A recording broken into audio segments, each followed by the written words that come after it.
युगों की गणना के बारे में समझाइए। 4 युग होते हैं, जैसा कि आप लोग जानते हैं। सबसे पहला है सतयुग, दूसरा है त्रेता युग, तीसरा है द्वापर युग और चौथा है कलयुग। कलयुग की आयु होती है 4,32,000 वर्ष और उसके बाद में द्वापर युग। द्वापर युग की आयु कलयुग की आयु से दुगनी यानी 8,64,000 वर्ष। उसके बाद में त्रेता युग। त्रेता युग की आयु कलयुग से तिगुनी यानी 12,96,000 वर्ष। और उसके बाद में है सतयुग। सतयुग की आयु कलयुग से 4 गुना होती है। तो इस प्रकार से सतयुग की आयु हो जाएगी 17,28,000 वर्ष। तो कलयुग, द्वापर युग, त्रेता युग और सतयुग, इन चारों की आयु मिला करके कुल आयु हो गई 43,20,000 वर्ष। इन चारों युगों के एक बार बीत जाने को एक चतुर्युगी कहा जाता है। एक चतुर्युगी की आयु है 43,20,000 वर्ष। इस प्रकार की 1,000 चतुर्युगी जब बीत जाए तब ब्रह्मा जी का एक दिन होता है और ब्रह्मा जी की आयु है 100 वर्ष।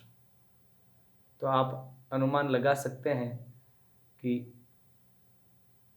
एक दिन उनका कितना बड़ा होता है।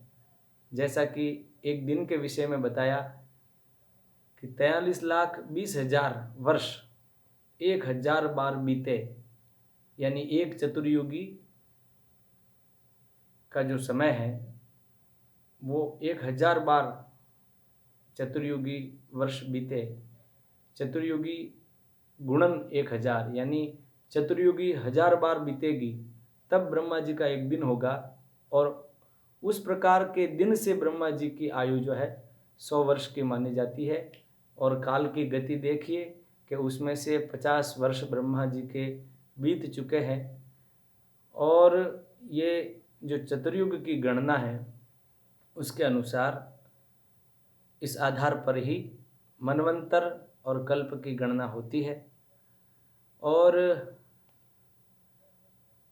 इस प्रकार से आप संकल्प जब पढ़ते हैं संध्या के समय या अन्य समय में भी, तो उसमें ये स्पष्ट है कि ये 51वें वर्ष में जो है ब्रह्मा जी प्रवेश कर चुके हैं। तो द्वितीय परार्धे इस तरह से हम बोलते हैं। तो इस प्रकार से ये गणना है। आप लोग, मुझे आशा ही नहीं पूरा विश्वास है, याद रखेंगे। जय श्री कृष्ण।